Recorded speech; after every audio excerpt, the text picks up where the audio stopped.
Welcome back to another episode. Today, I want to take a closer look at Google, aka Alphabet. More importantly, I want to take a closer look at some of their recent AI updates. So, I want to break down the episode into the following parts.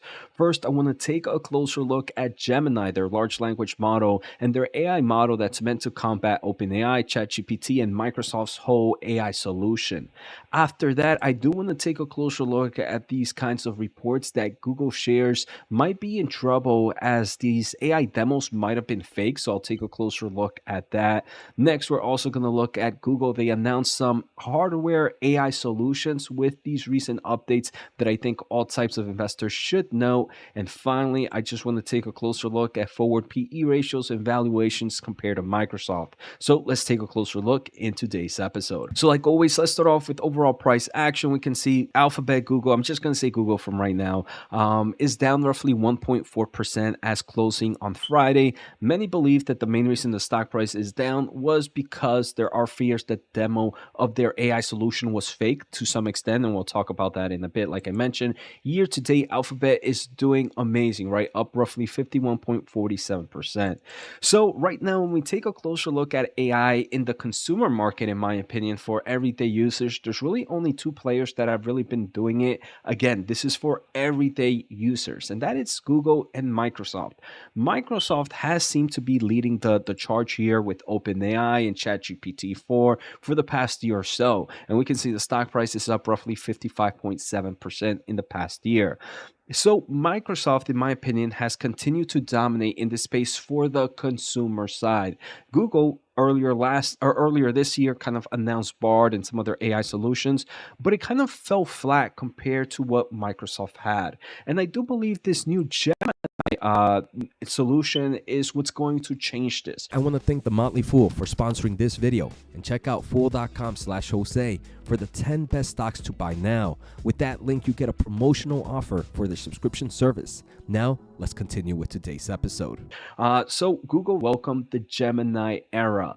So they mentioned that Gemini is built from the ground up for multimodality, and multimodality means that it's able to reason variously through different types of ways, either being text, images, video, audio, or coding, or all of them at the same time, right? Where most large language models out right now, outside of ChatGPT and outside of this, usually can only be one can only communicate via text, while others like the ones Gemini now and ChatGPT 4, you're able to send text, images, and audio to some extent and kind of get a response via that. But Gemini does mention that their multimodality is a bit different from OpenAI's. I do want to say thank you guys for the support. If you haven't, make sure to hit the thumbs up and the subscribe button. More importantly, if you want to learn about the semiconductor market, I do have a membership program here on YouTube. Just click join to learn more. I recently released new videos on AMD and NVIDIA on recent conferences key points.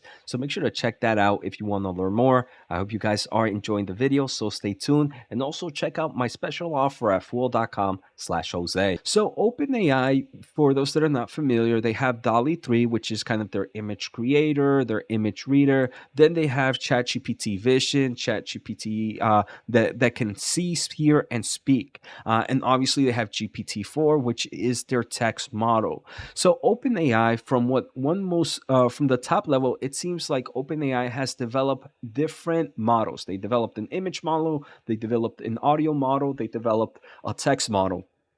And on the top level, they found a way to interconnect all three models or all models to kind of bring multimodality.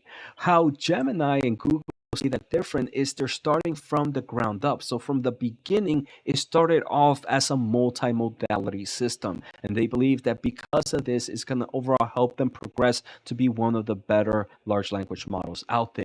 Like I mentioned, they really like to compare this model to ChatGPT 4 because that is the top tier at the moment. And they do mention based on their first party benchmarks, and that's always very important because especially with large language models and AI solutions, if you optimize maybe your prompting, your request, you might be able to get better results than the competition. But they do mention that Gemini Ultra does outperform GPT-4 in various solutions and benchmarks. The list goes on from text to multimodal. Again, this is first party benchmark, and we'll have to see how Gemini Ultra comes out in the future because Gemini Ultra is still not out, and we're going to discuss how we're going to get our hands on that in a bit. But Gemini comes in three different sizes. First is Ultra. It's not expected to be released until early 2024. Who knows when that means? And I do believe when this comes out, it's most likely going to be a subscription service, very similar to ChatGPT 4 and their monthly subscription place there. Then there is their Pro version. Their Pro version is for their model, is their best model for scaling across a wide range of tasks. You can actually use their Pro version right now with Google Bard. It is updated to now use this new generation, this new iteration of Gemini. Finally, they have Nano, which is their most efficient model for on-device task. So we are seeing how large language models are coming to on-device products, something we've been talking a lot about in this channel. And Nano is already going to Google's Pixel 8, which I think is pretty impressive.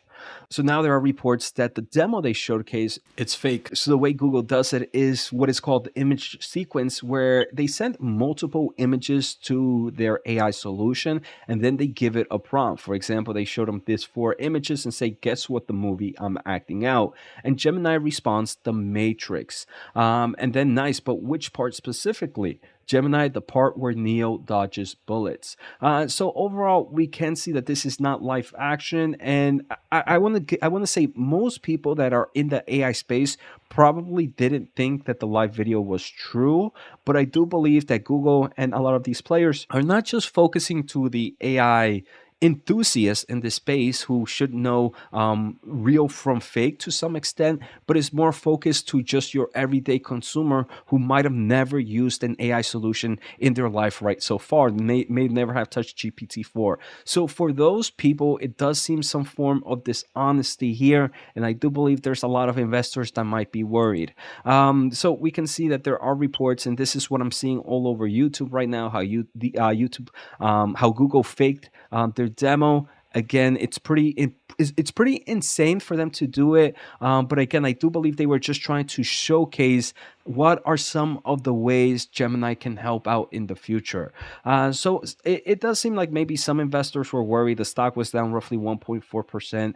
I don't think, if I am a Google investor, and this is something I wouldn't be kind of worried about. Now, on December 6th, Google did announce their new TPU. And some of you might be wondering, hey, Jose, what is a TPU? Well, that is a tensor processing unit, which is a custom designed AI accelerator, pretty much a semiconductor chip, which is optimized for training and inferencing large AI models. Google has actually been using TPUs for a long time to train various things like YouTube, like Maps, like search. They're on their fifth generation right now, and they just announced V5P. So V5P is not the first of the fifth generation. Earlier this year, they did announce V5E, and V5E is mainly for efficiency, right? Power, performance, efficiency. V5P, you guessed it, is more for performance. So this is their most powerful, scalable, and flexible AI accelerator so far. And they do mention that Gemini, Google's most capable general AI model, was trained on and is served using TPUs. So we can see how Google is probably one of the biggest players out there that is doing a both of AI solutions and hardware, right? We know Microsoft has OpenAI, Google has DeepMind. Microsoft has recently released their first generation, or announced their first generation of Microsoft AI accelerators, the Maya 100. Google has said, hey, look, we've been doing this for a long time. We are now in version 5, and version 5 is their next level of TPU accelerator. So Google is doing both the AI software and the AI hardware correct.